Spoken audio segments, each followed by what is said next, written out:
वास्तव न्यूज में स्वागत है आपका। मैं हूं सरदार। विजयपुर जिला चर्चान तालुका चर्चान शहर के देवर निम्बरगी गांव में कुछ दिन पहले वहां पर दिन दहाड़े ही ग्राम पंचायत अध्यक्ष भीमन गौड़ा बिरादार का गोली से मारकर दिन दहाड़े सब लोगों के सामने ही हत्यारे हत्या किया और फरार हो गए। अब इस पर भीमा तीर में पुलिस प्रशासन अब भीमा तीर के लोगों को अब ये कहने लग गई है, ये सुरक्षित की बात करने लग गई है ताकि आप यहाँ पर कोई भी खून खराबा अब इसके बाद ना होने देंगे, ना हो जाएगा। अगर हो गया तो उसे अदालत से कानून से ज़रूर, चाहे कोई भी हत्यारा हो, चाहे कोई भी क्रिमिनल हो, उसे सज़ा दिलाने में सबसे आगे पुलिस प्रशासन भीमा तीर के लोगों के साथ जुड़ी हुईगी। अब यहाँ पर ये तो बात पुलिस प्रशासन एडिशनल एसपी तो ये कहने लगे हैं, डीवाईएसपी भी कहने लगे हैं, ताकि यहाँ के समझदार लोगों को लेकर एक बड़ी सभा भी किया गया है, ताकि इसलिए वो तो एफआईआर करते हैं, ये तो कानूनी तौर पर पुलिस का कर्तव्य है, ताकि जो खून किया है, मर्डर किया है, उसे हिरासत में भी ले लेते हैं, मगर फायदा क्या। और कानून तो उनको बेल तो दे देगा और ना जाने निर्दोष का भी यहाँ पर हो जाएगा ऑर्डर। मगर सबसे पहले इनका ये कहना है, तब तक आप जो साक्षी नहीं बोलेंगे, गवाह नहीं देंगे, तो इसी तरह क्रिमिनल आप उनको ना सजा हो जाएगी, ना उनको ना कोई पनिशमेंट मिल जाएगा। तो ये सोचकर तब आप आगे बढ़ेंगे तो यहाँ पर मजबूत जो देखा है, सच्ची ईमानदारी से आप अदालत में आकर गवाह देंगे तो कानून से क्रिमिनल हत्यारे कभी नहीं बच पाते। अब कमजोरी की बात यह है, ताकि आकर वहाँ तो पुलिस स्टेशन में आकर तो कह देते हैं, वहाँ पर गवाह भी डाल देते हैं, मगर कुछ दिन के बाद जब कोई वहाँ पर अदालत में साक्षी चलती है, गवाह चलती है, तो कॉम्प्रोमाइज हो जाते हैं। तो इसकी गलती पुलिस की नहीं है, प्रशासन जनता की है।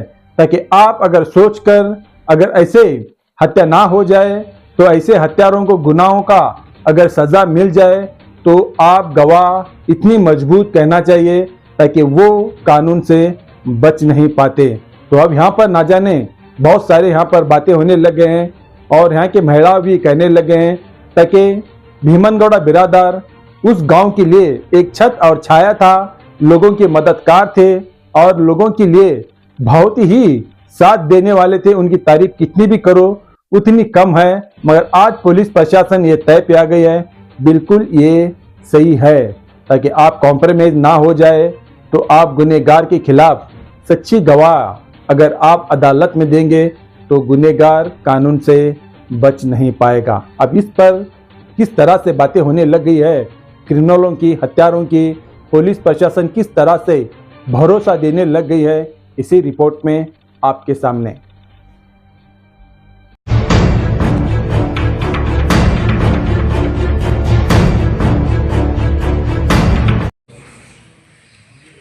ಈ ಊರಿನ ನಿಮ್ಮೆಲ್ಲರ ದೈವಿ ಸ್ವರೂಪನಾಗಿದ್ದ ಭೀಮನಗೌಡರ ಆತ್ಮಕ್ಕೆ ಚಿರಶಾಂತಿಯನ್ನು ಕೋರುತ್ತಾ, ಒಂದು ಊರಲ್ಲಿ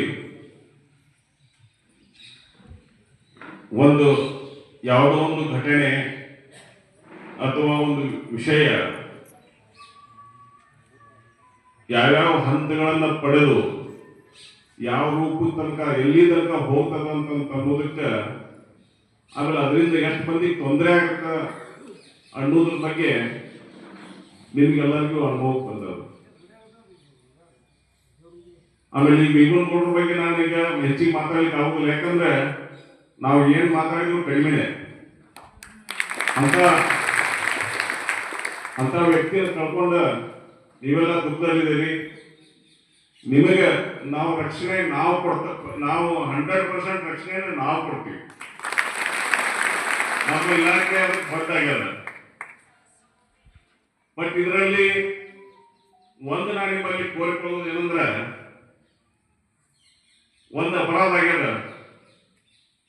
ಆ ಅಪರಾಧವನ್ನ ಯಾರು ಮಾಡಿದ್ದಾರೆ ಮಾಡಿದ್ದಾರೆ, ಯಾಕೆ ಮಾಡಿದ್ದಾರೆ, ಎಲ್ಲಿ ಮಾಡಿದ್ದಾರೆ, ಯಾವ ರೀತಿ ಮಾಡಿದ್ದಾರೆ ನಿಮ್ಗೆಲ್ಲ ಗೊತ್ತಿದೆ. ಒಂದು ದಯವಿಟ್ಟು ತಪ್ಪು ಹೇಳ್ಬೇಡ್ರಿ. ಅಂತವ್ರಿಗೆ ಶಿಕ್ಷೆ ಆಗ್ಬೇಕಂತಂದ್ರ ನಮ್ಮ ಪೊಲೀಸ್ ಇಲಾಖೆ ಜವಾಬ್ದಾರಿ ಒಂದೇ ಇಲ್ಲ. ನಾವು ಘಟನೆ ಕಾಲಕ್ಕೆ ಯಾರ್ಯಾರಿದ್ರು, ಯಾರ್ಯಾರು ನೋಡಿದ್ರು, ಯಾರ್ಯಾರೇನು ಅಲ್ಲಿ ಕೃತ್ಯ ಮಾಡಿದ್ರು ಅಂತ ಅನ್ನೋದ್ರ ಬಗ್ಗೆ ನಿಮ್ಮೆಲ್ಲರ ಸಾಕ್ಷಿಗಳನ್ನ ನಾವು ತಗೊಳ್ತೀವಿ.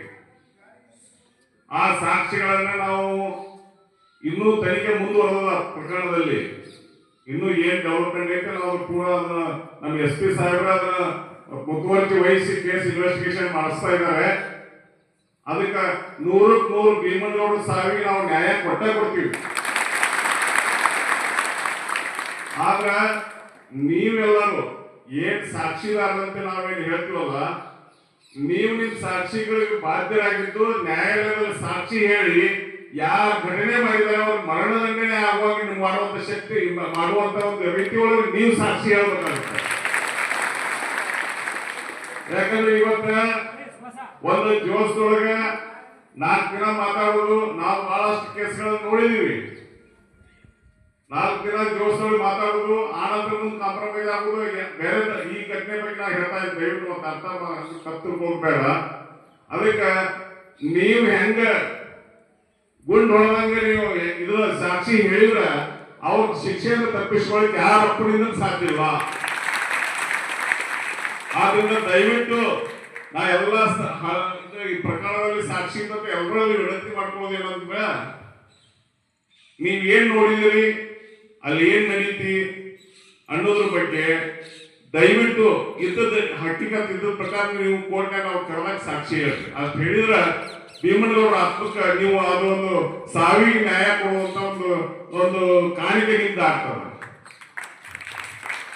ಆದ್ರೆ ಈಗ ನೆಕ್ಸ್ಟ್ ಊರೊಳಗೆ ಒಂದು ನಾವು ನಾವೊಂದು ನಮ್ಗೀಗ ಒಂದು 60ನೇ ವಯಸ್ಸಿಗ, ಆ ವಯಸ್ಸಿನಾಗ 7th ಅಥವಾ 8ನೇ ಕ್ಲಾಸ್ ಒಂದು ಪಾಠ ಆಯ್ತು ನಮ್ಗೆ.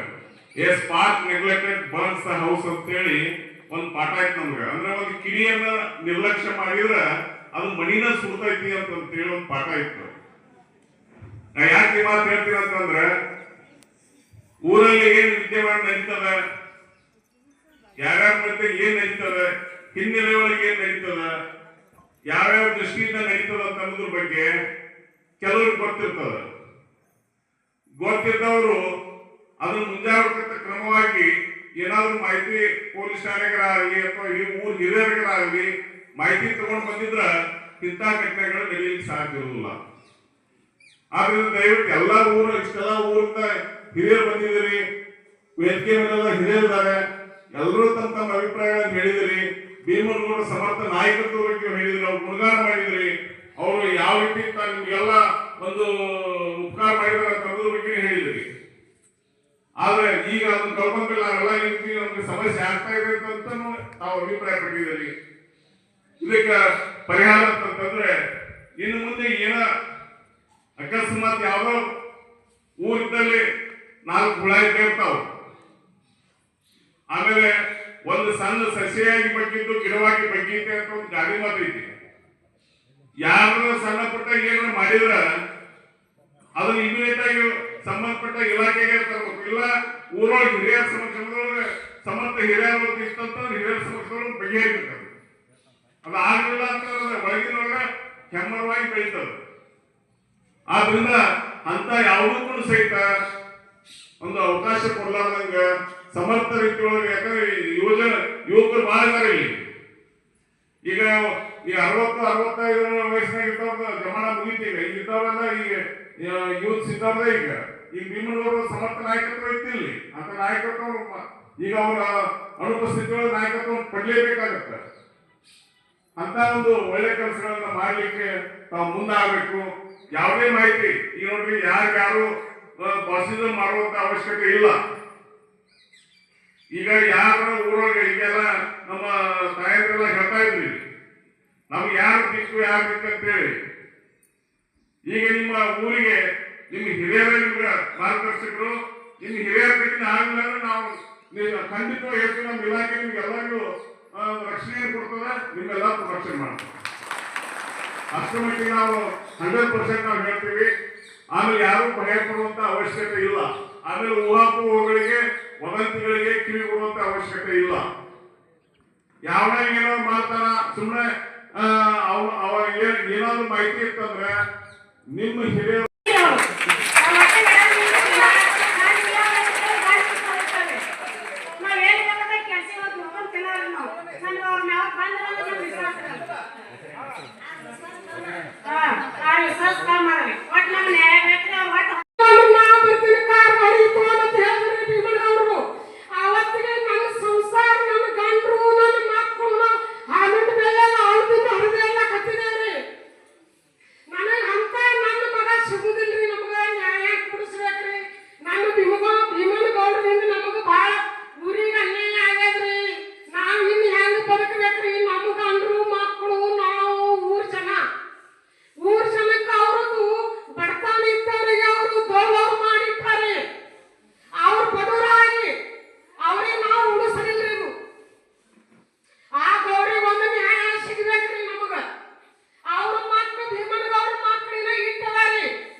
ನಮಸ್ಕಾರ.